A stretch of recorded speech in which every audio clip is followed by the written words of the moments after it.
Coffee. Good. Chocolate coffee. Better. Super healthy, creamy chocolate coffee. The best. I'll show you how to make it.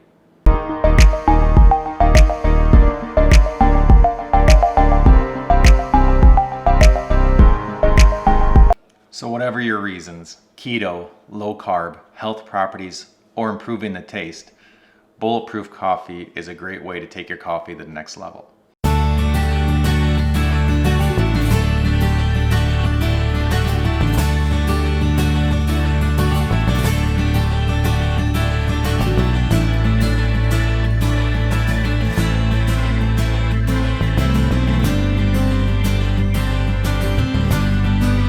I'm going to show you how to make one that's very healthy.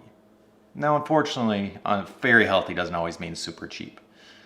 So not only am I going to show you how to make it very healthy, but I'm going to show you how to bring down the cost and kind of substitute some things. So kind of a dual purpose here, how to make the perfect coffee, but also how to try to keep it within an affordable range. But you know the YouTube drill. If you could, help me out by sharing, liking, and commenting below. I'd really appreciate it. But let's get started. So step one, brew some coffee. And since we're working on making the healthiest coffee possible, we're going to use good coffee. This one we're going to use because it says bulletproof. Now, in seriousness, there's a lot of debate on regular coffee having extra toxins in it, having mold in it from the way it's manufactured. I don't know how much truth there is to it. If you want to go top notch, you could definitely try one of these out and see if it's more beneficial to you or if you maybe have less side effects. I also think this is probably one of those areas that if you want to reduce the cost, you probably can just buy your regular old coffee you've always loved. But I'm showing you both options. So let's go ahead and brew some of this.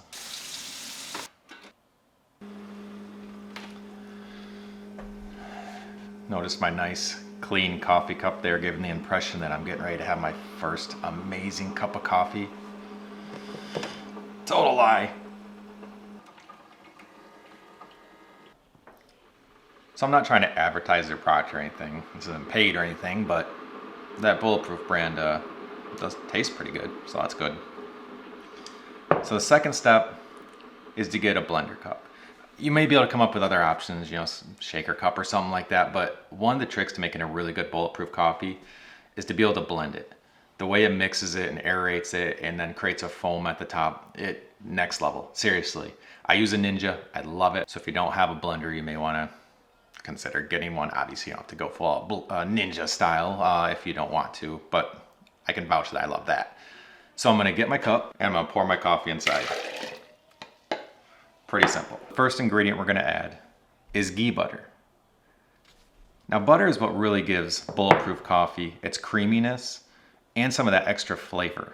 That makes it very unique because you don't usually think about putting butter in coffee, but it's very, very good. And ghee butter kind of takes it to the next level. It's been cooked down and evaporated, and it's left with more of a creamy butter that's lactose free and kind of has the good stuff, but not the bad stuff of butter if you want to get that technical. But I'll also say this is probably another spot you can save some money. Grass-fed butter is another healthy option. That's probably a little higher than in omegas than your average butter and still do the same thing. It adds the creaminess, it adds the flavor. So it's really going to be up to you. If you want to go full out, ghee butter is the way to go. But you can save a lot of money by getting just grass-fed butter. But they call for 1 tablespoon. This really depends on where you want to go with it. Regular butter, every tablespoon has about 100 calories. So if you're trying to reduce calories, you might want to just do half, and you'll learn over time what works for you flavor-wise. But maybe start with 1 tablespoon. I wouldn't go more than that. Next is a generous squirt of MCT oil. Now, this is one I wouldn't compromise on. This is what makes Bulletproof coffee healthy. I mean, all the other ingredients come together to be healthier than average. It boosts its health properties and have their own components that are good for you. But the MCT oil is the thing that you add that you wouldn't normally have in coffee that has all sorts of health properties. So a lot of items you can kind of tone it down, compromise a little bit. I wouldn't here. Get some good MCT oil. It's very good for brain health. If you're on the keto diet, it's great because it can be used and metabolized very quickly and used for energy when you don't have that sugar that a lot of people are used to running off of and you need that fat. This can be going right in your body right away and being used. So it's very good. And it has a lot of other health benefits. Bacteria overgrowth, yeast overgrowth like Candida. If you haven't had this before, you might want to give your body a little time to get used to it. So start small, a teaspoon or something, and work your way up to a, generous squirt, whatever that is, a tablespoon or so. You can see on the label how many calories in there if you're trying to fine tune that. But MCT oil, the one item not to compromise on. Our next ingredient, cacao powder. Not cocoa, cacao. And to be honest, you can find this stuff pretty cheap. So you can, if you want to get started fast, you can go just find the cocoa in your house and do this and still get a good tasting one. But the cacao, I actually like the taste a little better, and it does have health properties that cocoa doesn't have. It's not that expensive to find. So I would recommend getting the cacao, and it will last forever. You can go buy a bag on Amazon, which I'll have everything linked below. But that bag will last you forever. So yeah, you might spend whatever, I don't even know, 10 bucks up front, but it lasts you so long that in the long run, the cost isn't a big deal. Now I have it in this nice container here, so I'm gonna go and get it from there. One thing I will say is don't use too much in the beginning, because the more you use, the more sweetener you use to balance it out, because it does have that bittery cocoa-ish taste to it. But put a little bit in there, then we'll put some sweetener to match it, and it tastes great. Our second to last ingredient, Himalayan pink salt.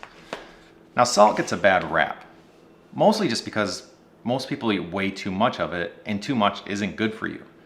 But if you're eating a healthy diet, especially if you're probably on a keto diet or anything that's healthy, a vegan diet, something that doesn't have a lot of salt in it because you're not eating processed foods or things from restaurants, you need salt.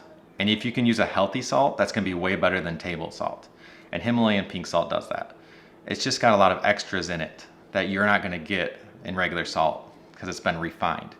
It's gonna have those trace minerals in it and just a lot of components that are very good for you. So if we're ramping it up, it's one thing I would recommend. Our last product, and one I just started using, but I'm quickly falling in love with, is monk fruit sweetener. And yes, it also has erythritol in it, I know that. It's a combination of the two. But this product is pretty amazing and super keto friendly. And that's where the kind of the magic sauce of it is. When you have sugar, there's a lot of impacts on the body. And if you're trying to be healthy or you're trying to live a keto lifestyle, you don't want that. You don't want the insulin response, you don't want the calories, you don't want the ups and downs in blood sugar. You just don't want any of that. Well, this doesn't have any of that. It's 0 calories. There's no insulin response. It is 100% keto friendly, but still sweetens really good and tastes good with benefits. So it's like a sweetener. It's like a sugar. It's granulated like a sugar, works like a sugar, tastes like a sugar, but it's not. None of the downsides. And I forgot to mention this, but much like a lot of the other products we've been reviewing, it has antioxidants. So it does a lot of good things for your body without any of the negatives of the normal product you would use. So much like the other ingredients, you kind of got to figure out what you like and how much of it you want to add. I'd start with maybe a couple teaspoons. It doesn't take a lot to add a little bit of sweetness. Now, if you want it to be crazy sweet, then you'll have to add more. But I don't think that's where we're going. We want to have a cocoa-y taste with a little bit of sweetness in our coffee and still have it be that coffee taste that's rich and creamy, but not necessarily be just a super sweet drink. So start off with a couple teaspoons and then we'll mix it up and it's gonna taste amazing. And then tweak from there. You'll eventually figure out how you want it to be, but it might be your new favorite drink. All right, so we've got all our ingredients added. It's time to mix it up, but a quick refresher. 1 tablespoon of butter, a squirt of MCT oil, a pinch of salt, a teaspoon or 2 of cacao powder, and maybe a couple teaspoons of our substitute sugar or monk fruit to start with, and then you can tweak from there. But that's how I'd start.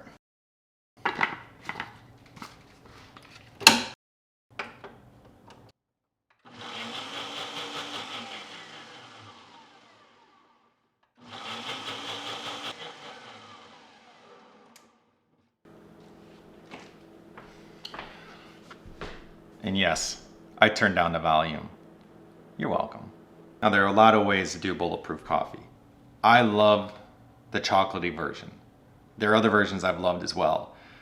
But if you could, comment below and let me know if you have any recipes that are amazing. It'll help others out watching the video and I know I'll try it. But also, again, if you don't mind, please share, like, and comment. It'll really help get this video known and help get me going here. So I really appreciate your support.